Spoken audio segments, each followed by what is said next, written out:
Parliament has been shut down now for 5 weeks.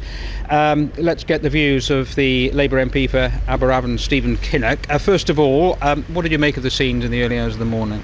Well, I absolutely understand people's sense of outrage that at this time of political and constitutional crisis, Parliament isn't able to meet and debate and scrutinise, and that is completely and utterly wrong. But I also can see out there in the country, if you like, outside the Westminster bubble, there is a very strong feeling that people want us to get on with this, and I think a strong feeling now that Boris Johnson has three options. He can either break the law, he can either resign, or he can get a deal. And I think the vast majority of people across the country want him to get that deal so that we can leave the European Union in a smooth and orderly manner before or shortly after the 31st of October. It wasn't a terribly edifying spectacle, was it, last night, and people trying to stop the Speaker going into the Lords to bring her up about the suspension of Parliament, whatever you think of the rights and wrongs of it. And Boris Johnson, at the end of his address to Parliament, saying, well, this government is on your side to the wider public, and that's quite a powerful rallying call, isn't it, when people think MPs are simply getting in the way of this whole process? I think that we have got two conversations going on here. We've got the Westminster bubble conversation, and we've got the conversation that's going on out there in the country. And I think we have to, as parliamentarians, be able to do our job. And at a time of national crisis, we're very frustrated that we can't.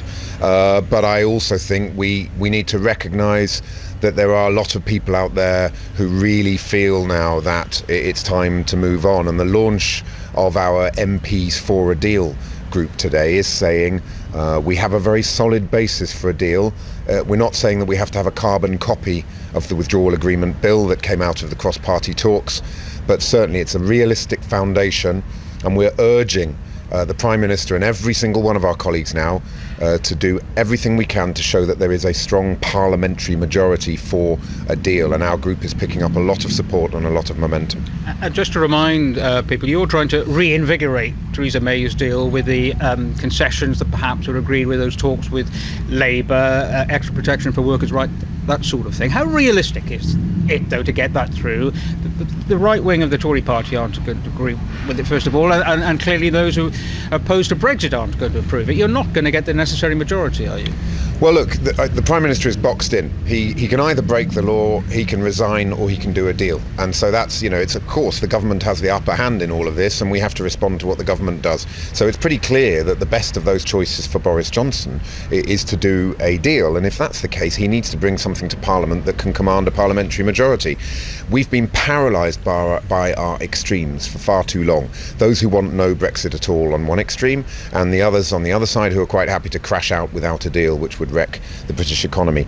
My view is that the majority is still very much in that space of compromise, of wanting to find a way forward. Let's stop the tail wagging the dog.